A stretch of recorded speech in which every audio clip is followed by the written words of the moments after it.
¿Qué aliados le quedan a Irán en el mundo? Teherán se dedicó a trazar alianzas con países cuyos gobernantes o jefes de régimen compartían su ideología antiestadounidense. Estamos hablando de Vladimir Putin, de Rusia, de Bashar al-Assad en su momento, de Siria y de Maduro también en su momento de Venezuela. Estas alianzas que están más debilitadas que nunca. Muchos de sus simpatizantes a los que Irán financió han caído, se han ido, como el caso de al-Assad, otros presos, como el caso de Maduro, otros están al borde del colapso con sus propios problemas. Abrimos el debate en ángulo. Además, ¿qué tan debilitadas están las fuerzas militares de Irán tras los bombardeos de Estados Unidos e Israel contra objetivos clave?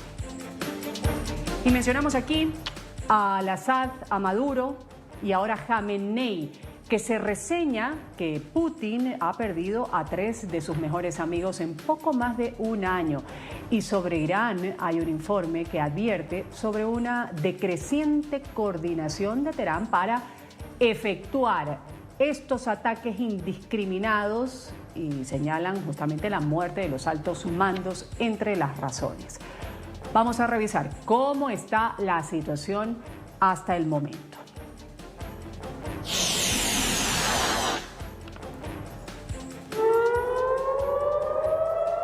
Por ahora siguen con sus indiscriminados ataques de parte de Irán en contra de blancos civiles, al menos en alguna decena de países de Medio Oriente.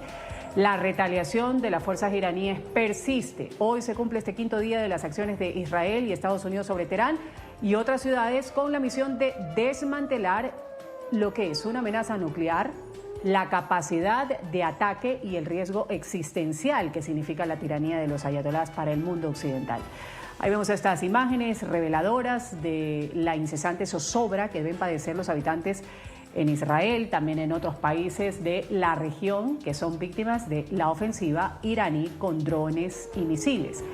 En Jerusalén, ahí lo escuchan, las sirenas suenan de manera casi constante. Este registro corresponde a horas de la mañana de hoy miércoles. El Domo de Hierro, la principal potencia antiaérea de Israel, opera al máximo de su capacidad para poder proteger a los habitantes.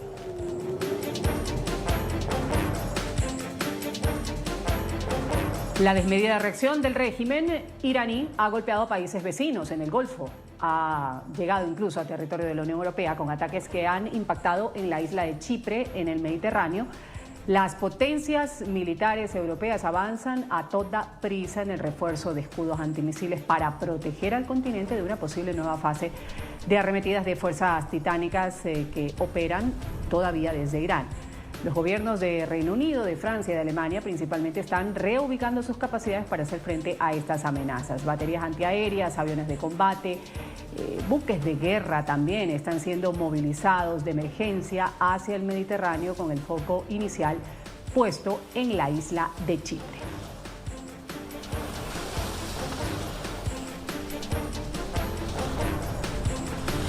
Vamos inmediatamente a saludar a quienes integran el panel el día de hoy en Ángulo. En España voy a saludar a Jorge Gómez, oficial de la Armada en Reserva, analista en temas de seguridad internacional y presidente de la compañía privada de inteligencia. Gracias por estar con nosotros, Jorge. Un gusto tenerlo aquí en el programa Ángulo. Muchas gracias, Ruth, de estar con ustedes y con sus televidentes.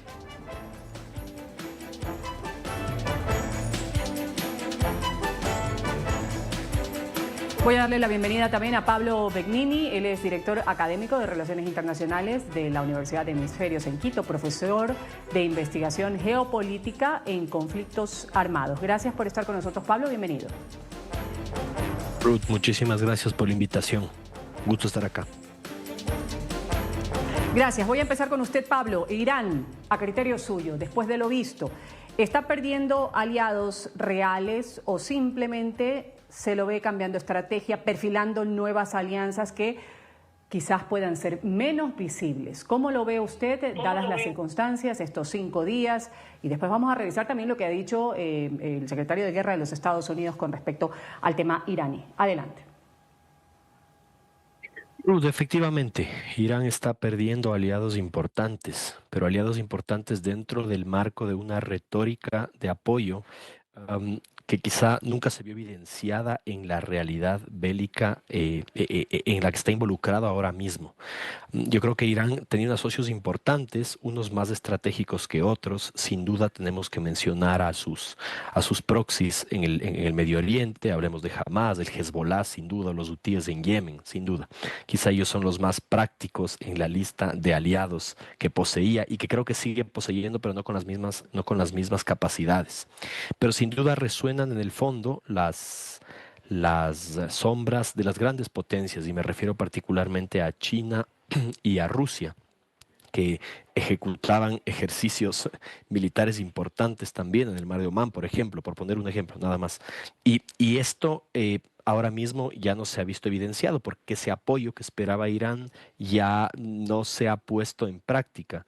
Ahora mismo Irán se ha convertido en un socio bastante incómodo para esas potencias que no han declarado públicamente ya su apoyo después de lo que ha sucedido en los últimos días. Y creo que eso le ha golpeado bastante ahora mismo a Irán, que ve que tiene un debilitamiento político considerable, dada la coyuntura, por supuesto. ¿Qué se viene inmediatamente? Veamos si hay una reacción puntual de esas potencias, se esperaría, mientras que los grupos beligerantes considerados terroristas puede ser que tengan una reacción, pero no inmediata, ¿no? Recordemos aquí que el terrorismo, al no tener color ni bandera, puede estar presente y no verse, no activarse inmediatamente, ¿no? Sino que aquí las retaliaciones pueden sucederse eventualmente en un par de meses o en un par de años. Y esa es la principal preocupación de las potencias occidentales y, como no, de Estados Unidos e Israel.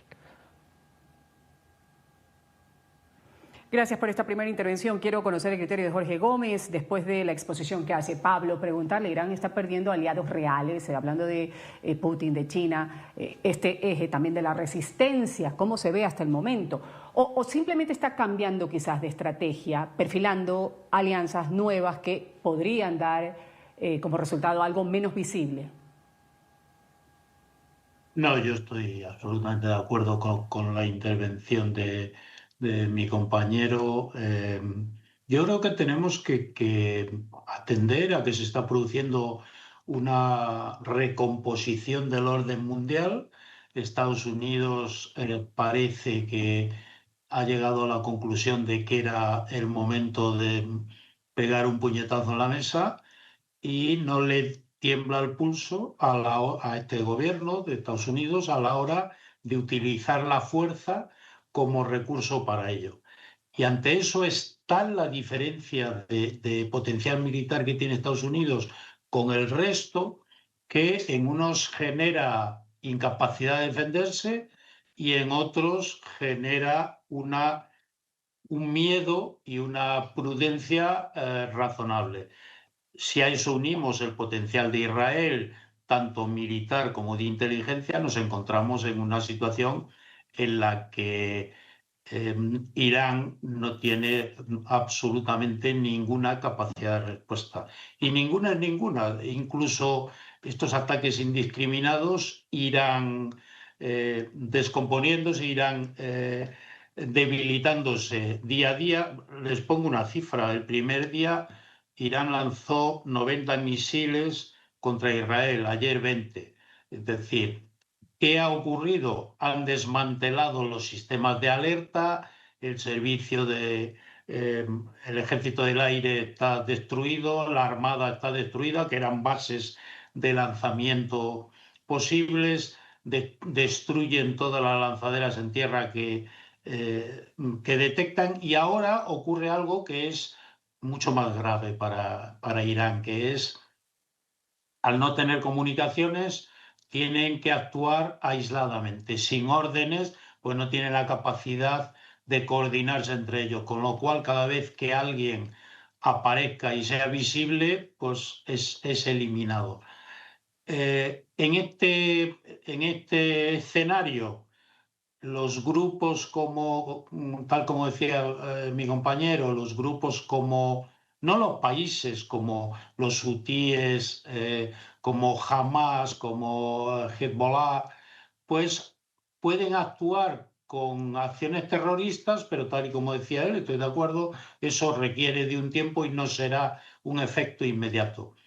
En cuanto a lo militar y a los apoyos, China se mantiene en un puesto de prudencia, Rusia protesta, pero muy poquito, y la posición de las grandes potencias, o de las potencias como Rusia y China, que podían apoyar a Irán por intereses de todo tipo, pues ahora mismo es no interferir en este golpe que Estados Unidos e Israel están dando a Irán.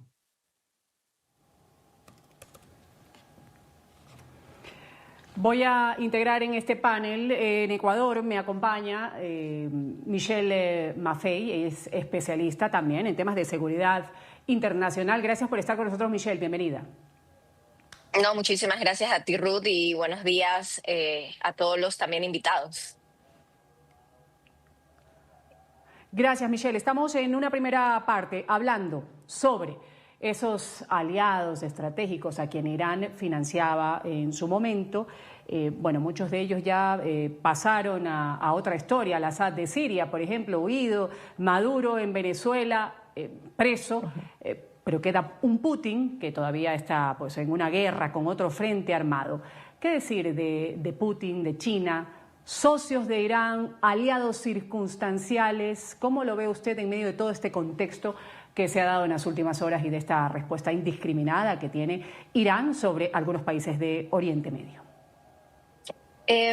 Yo creo que en este momento Irán se está encontrando solo. No hay que olvidar que Irán es básicamente tiene una población chiita como tal, versus el resto de potencias en Medio Oriente como Arabia Saudita, que son sunis. Y los chiitas tienen una percepción conjunto en Irak, y dudo que Irak se meta en este inconveniente que está sucediendo en la región. Tienen una percepción que el linaje o el liderazgo tiene que provenir directamente de una línea como tal religiosa. Por eso es que se dice que el hijo de Khamenei, que lo asesinaron en uno de los ataques, posiblemente sea el sucesor y el siguiente ayatollah. Que termina siendo mucho más importante de quién es el presidente de turno de Irán, porque el ayatollah es básicamente el líder supremo en el sentido religioso. Ahora, en términos de las alianzas a nivel internacional fuera de la región de Medio Oriente, en Rusia y China saben que no tienen la capacidad bélica para enfrentarse contra Estados Unidos. Donald Trump menciona algo que es real. Estados Unidos es la potencia militar en todos los sentidos a nivel global, bien o mal. Y Rusia está ahorita con una guerra que necesita mantener su territorio, necesita mantener a las personas anexadas en ese nuevo territorio, entre comillas, felices, necesita reconstruir, que es extremadamente costoso. Y por el otro lado, China está en una guerra económica tratando de ganar esa guerra económica contra Estados Unidos, y por otro lado tiene su mirada a la provincia para ellos, Taiwán. Entonces, en este momento China y Rusia son aliados de Irán cuando les conviene. Yo no creo que en este momento estén activamente ayudándolo a Irán. Irán no tiene la capacidad económica ni la capacidad tecnológica de, se podría decirles, hacerle un frente significativo a Estados Unidos. Sin embargo, hay enemigos dentro de la región que sí van a lamentablemente a tener los golpes, que es evidentemente Israel, debido a que Irán activamente dijo que hay que erradicar el Estado de Israel dentro de Oriente Medio. Y de ahí tenemos a Arabia Saudita, que evidentemente con Kuwait, con Emiratos Árabes, son aliados directos de Estados Unidos, y por otro lado tienen una mayoría brutal de población suní versus la población chiita, que tienen una visión muy diferente del mundo y también tienen otro tipo de interpretación religiosa del Corán. Entonces, Irán en este momento se podría decir tiene un panorama gris. Y por otro lado, yo no creo que haya una revolución nuevamente para la toma democrática. Nadie sabe quién va a ser el siguiente ayatollah. Siguen centrados en replicar el régimen anterior. Y yo no creo que es algo de impactarse el hecho de que no quieran ser democráticos. Antes de la revolución iraní, estaban bajo una dinastía como tal, con el Shah, que era el rey básicamente, y de Ujú, ahí ujú. todo este tiempo han tenido dos ayatolas. Ayatollah Khomeini, que disculpen ser tal vez coloquial, un viejo que llegó desde Francia, extremista, y después tuvieron al Ayatollah Khamenei, que estuvo en el poder hasta los 80 y pico de años, que era en efecto otro viejo. Entonces, yo no creo que es una sociedad, Ujú, ujú. lamentablemente, que tenga en su cosmovisión cómo generar una democracia. Ujú. Y ahora que se está proponiendo, como bien lo decía Michelle, al hijo del ayatolá Jamenei, Jorge y Pablo, en ese orden, Jorge y Pablo. Vamos a hablar un poco de Irán, que se jactaba en su momento de controlar capitales árabes. Se estaba hablando en su momento de Bagdad, por ejemplo, de Damasco, de Beirut, de Sanaa, en una alianza denominada como ese eje de la resistencia. Pero la red utilizada durante mucho tiempo como fuerza regional en contra de Israel se debilitó, dicen algunos especialistas, desde la guerra de Gaza y ahora incluso corre el riesgo de colapsar. ¿Qué pasa con Hezbollah, con Hamas? ¿Cómo ven ustedes la actuación en medio de todo esto que está ahora pues respondiendo Irán y tratando de captar aliados, socios para su objetivo, que siempre ha sido anti-estadounidense, anti-israelí? Jorge y Pablo. Bueno, me gusta el término que ha utilizado Michel de panorama gris, pero yo lo corregiría por un panorama negro que tiene Irán, ¿no? En cuanto a los grupos como Hamas y Hezbollah, yo no dudo de que puedan realizar algún ataque, ya los están realizando. Lo que pasa es que tenemos que ver cuál es la respuesta de Israel y de Estados Unidos. Han sido bombardeos brutales como no se habían visto nunca. Por tanto, esas capacidades son realmente ahora mismo mínimas. Es decir, yo lo escenificaría de una forma concreta.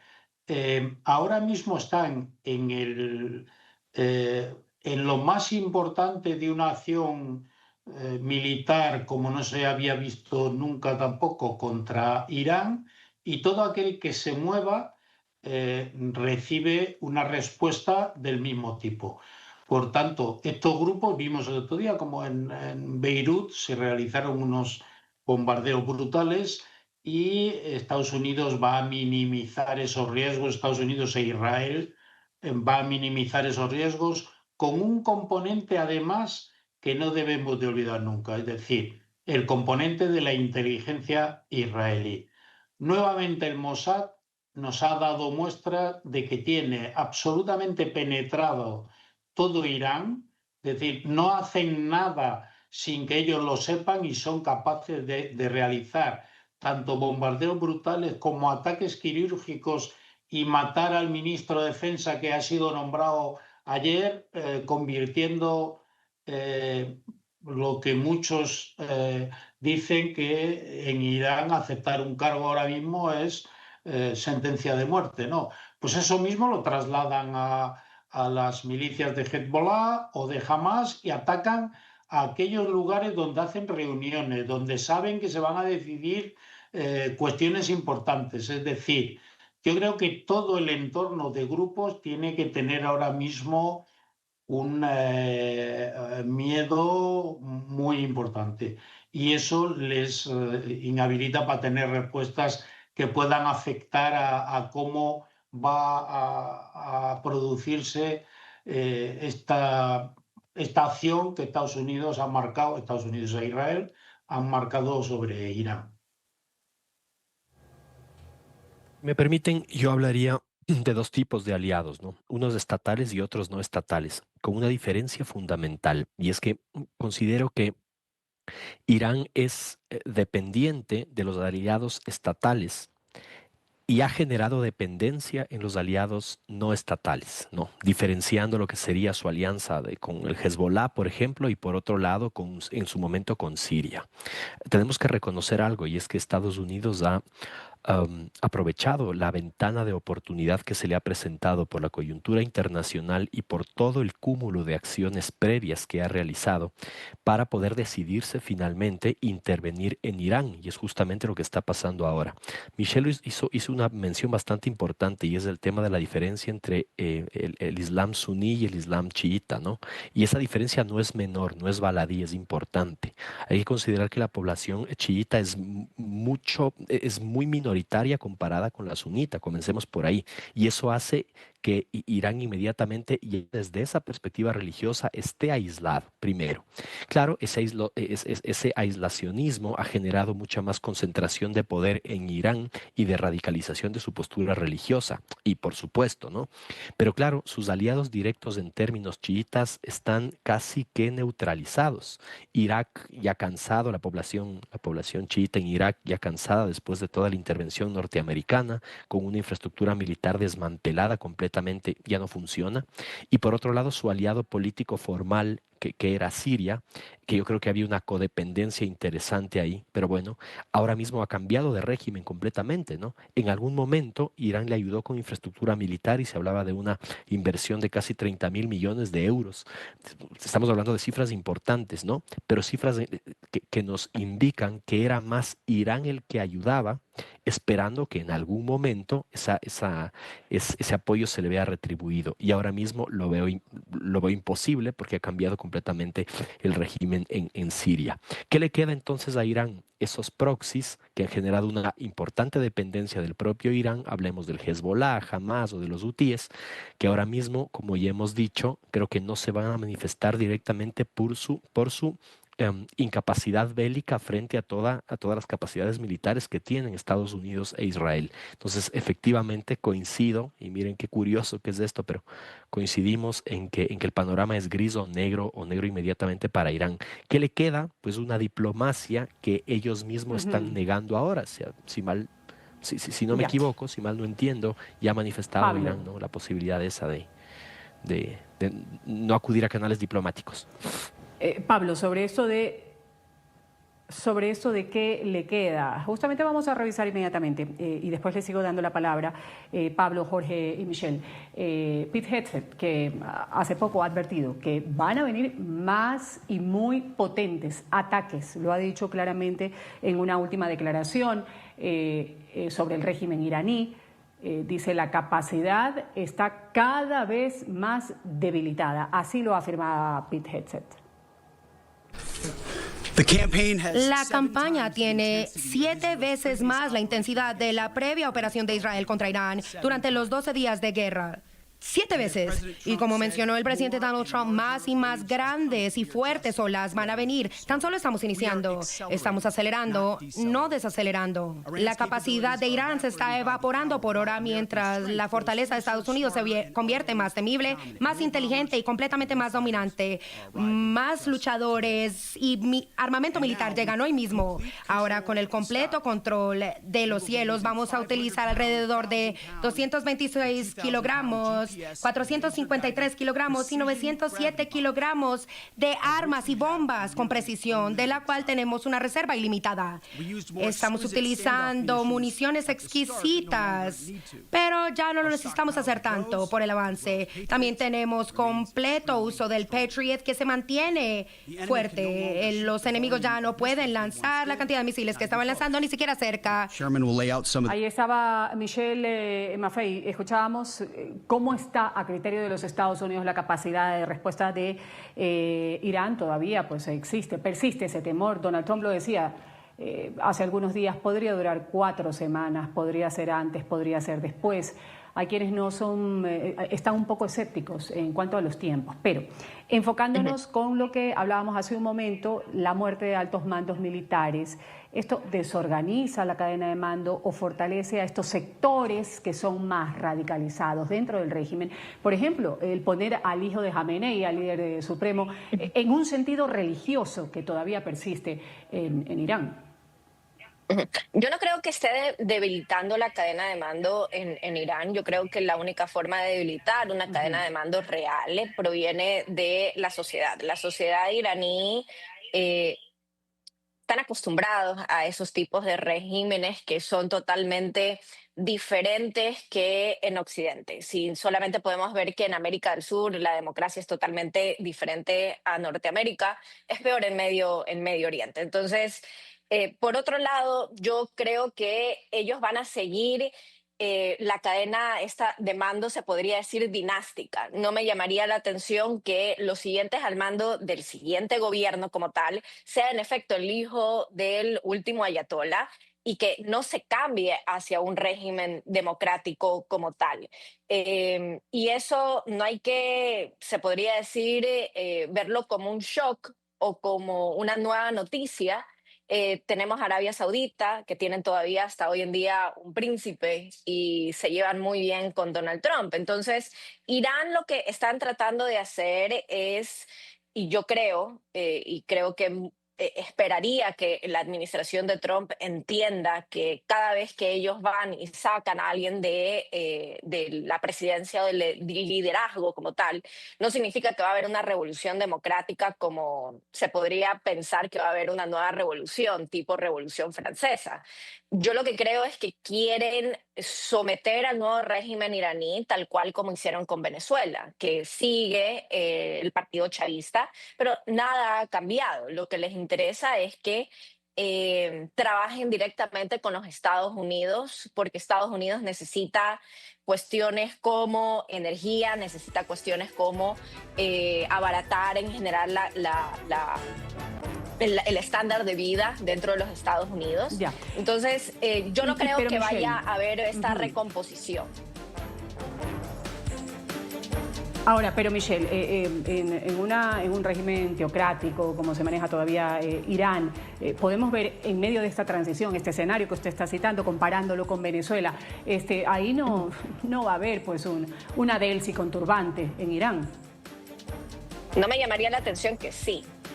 Hay un común denominador de los regímenes autoritarios o totalitarios, indiferentemente que sean teocracias o democracias. Venezuela e Irán es un gran ejemplo. Ambos dos, indiferentemente de la región, son autoritarios que se manejan netamente de concentrar poder y de corrupción sistémica estatal. Entonces, si es que los nuevos mandos indiferentemente que sean totalitarios, trabajan directamente con Estados Unidos no le va a interesar un bledo. Y al fin y al cabo, se podría decir que al mismo tiempo ahí se puede ver un poquito de la cultura política de cada región o de cada civilización. Voy a regresar inmediatamente con el criterio sobre este tema en particular de Jorge Gómez, de Pablo Begnini. Aquí en Ángulo vamos a pagar una pausa comercial, continuamos después y seguimos hablando. ¿Qué tan debilitadas están las fuerzas militares de Irán tras los bombardeos de Estados Unidos e Israel contra cerca de 2.000 objetivos clave? Informe advierte sobre una decreciente coordinación de Teherán para efectuar estos ataques. La muerte de altos mandos está entre las razones. Volvemos enseguida, esto es Ángulo. Seguimos con más del debate en Ángulo. Jorge, Trump, a criterio suyo, ¿quiere una Delcy en Irán como en Venezuela? ¿Sería este un escenario perfecto? ¿Cómo lo ve usted? Sí, yo creo que el objetivo es el mismo. No sé si con una Delcy al estilo Venezuela, porque Irán es muy diferente a Venezuela, pero ahora mismo yo creo que Trump está centrado en destruir. Por un lado, deberíamos de diferenciar, yo creo, las cuestiones políticas, los ataques que hace y quirúrgicos sobre los referentes políticos y los referentes de la Guardia Revolucionaria, el Pasdarán, que estaba catalogado como fuerzas, grupos terroristas por muchos países, y por otro están en una operación puramente militar, que es desmantelar las capacidades militares de Irán. ¿Para qué? Para después mantener el país bajo control y que Israel sea la fuerza más poderosa en la región, que yo creo que ya lo es. Lo que pasa es que Irán sí mantenía capacidades que podían poner en riesgo esto. Entonces, el doble objetivo es: Israel va a tener todo el potencial militar en la zona, va a ser el país más poderoso. Estados Unidos arrastra a sus socios en la zona, y lo lógico es que después venga un control. ¿Cómo va a establecerse el control? Pues creo que poniendo, como en Venezuela, a un hombre-mujer de paja, como es Delcy en Venezuela, y que las cosas sigan igual. La preocupación de Estados Unidos es si el pueblo iraní va a alcanzar la democracia. Yo creo que esos son todo discursos de cara al público que no tienen, que no son el objetivo real. Y una matización: yo creo que Pete Hegseth, cuando habla de debilitar las capacidades de mando, se está refiriendo al mando militar, que ya lo están consiguiendo, es decir, que no sean capaces de responder no es por obra de que haya desaparecido Ali Khamenei, es por obra de que están eliminando las capacidades militares de Irán. La flota está prácticamente eliminada, el espacio aéreo lo domina Estados Unidos e Israel, y eso en términos militares es muy importante. Si dominas el aire, todo lo que se mueva está en riesgo de ser eliminado. Esta es la situación que tenemos ahora. No quiero dejar pasar el criterio de Pablo haciendo estas comparaciones que lo manifestábamos con Michelle, con Jorge. ¿Cuál podría ser este modelo de transición en Irán, que tiene una política en el marco de una república con una ideología islámica? ¿Habrá una Delcy con turbante en medio de lo que sería una transición en Irán? ¿Cómo lo ve usted? Muy brevemente.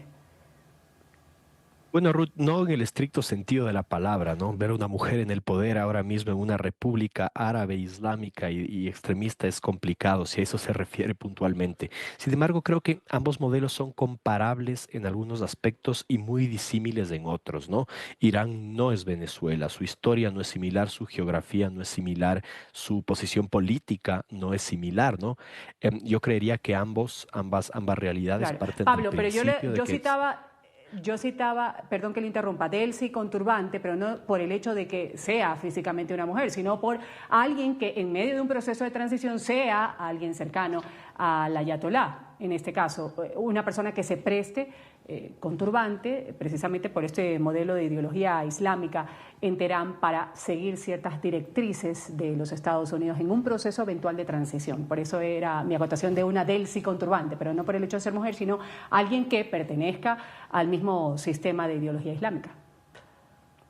No entiendo la referencia. Quizá ahora el proceso de transición pase por facilitar el regreso de lo que en algún momento fue la monarquía iraní, y ha habido de hecho declaraciones del descendiente de esa monarquía, ¿no? El descendiente de los shahs, que ahora mismo vive en exilio, me parece que está en el Reino Unido. Y claro, esa sería la opción más occidentalizada dentro de todas las posibilidades de acceso, de cambio al poder en el marco de Irán. No creo que sea fácil llegar a ella. Yo creo que este conflicto no tiene una solución bélica ni militar. Digo, en el fondo hay procesos políticos que deben realizarse, por supuesto, sin duda, y creo que Estados Unidos está incentivando también la posibilidad de que sea la propia población iraní la que se levante en contra de la autoridad establecida hasta el momento y facilite esa transición. transición, quizá hacia un Irán pro-occidental, ¿no? Y el descendiente del Shah, en este caso, sería quizá la opción más viable. Ahora, que esto suceda a corto plazo, yo no lo veo posible. Creo que ahora mismo el proceso de transición ya tomaría tiempo, pero de por medio estas ventajas militares de las que estamos hablando y la no intervención de cualquiera de los aliados formales y no formales que tiene Irán en este momento.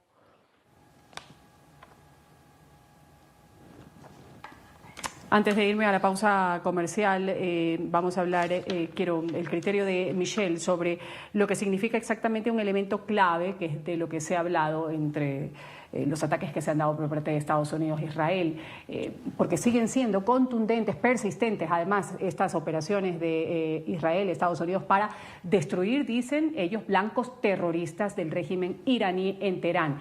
De manera implacable, la aviación aliada tiene bombardeos para seguir debilitando estas capacidades bélicas del régimen.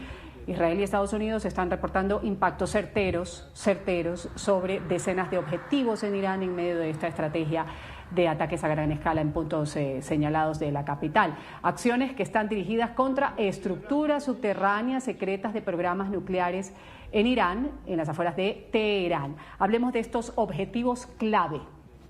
Michelle, antes de irme al corte comercial. Sí, yo justo estaba escuchando las declaraciones también de Donald Trump como de Marco Rubio, que hay que tomarlo siempre con pinzas porque algunas veces después hacen una maniobra de decir nosotros no dijimos ciertos statements como tal.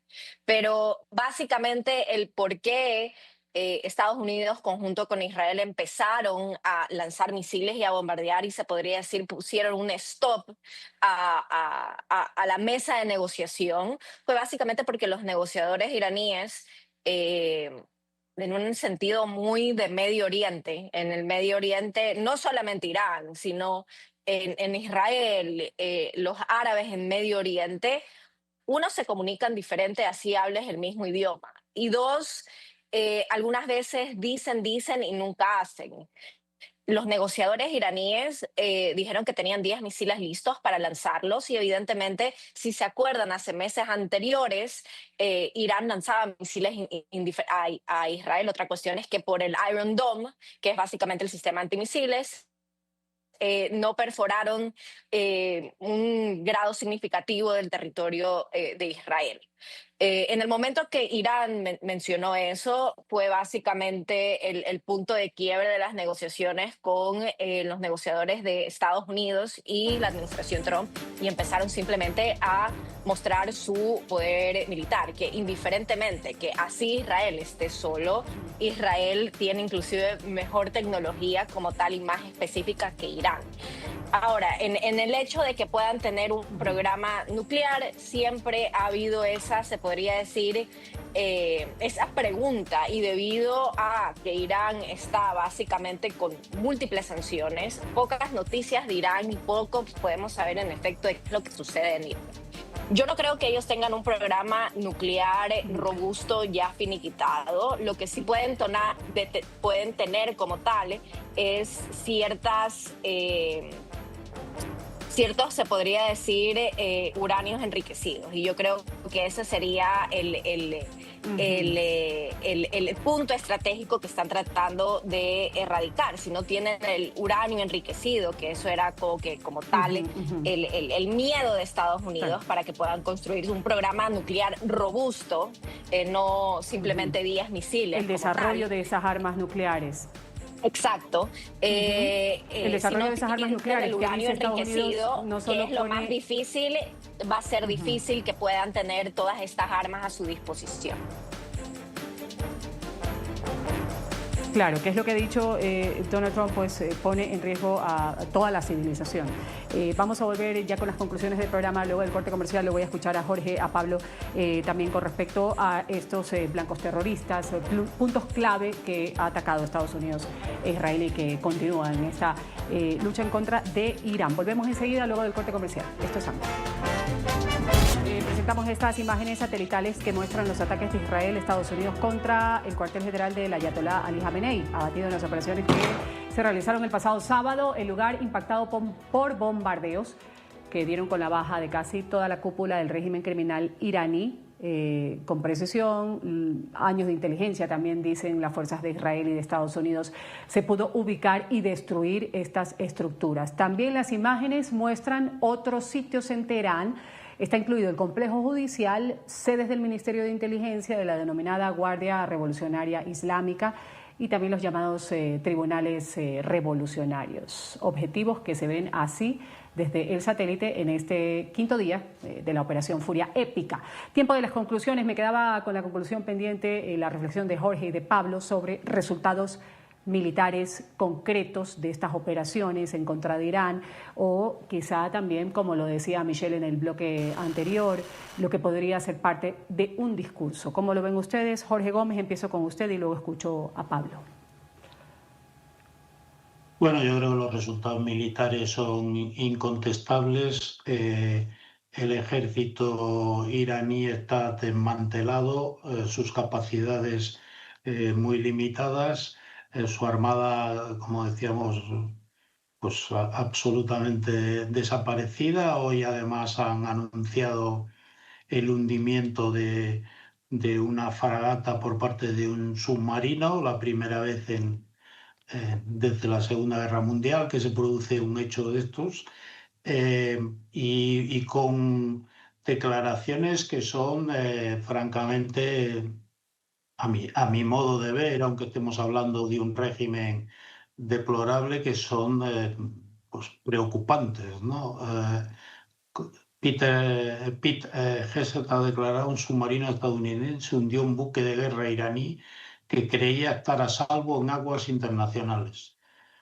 Bueno, preocupante lo que se declara, pero como me preguntaba, la operación militar es un éxito sin paliativos, tienen capacidad para destrozar absolutamente Irán, tienen capacidad militar, capacidad de inteligencia, pero sí me gustaría un pequeño apunte antes de terminar, Ruth, que es: no debemos de caer en los discursos que nos quieren mandar.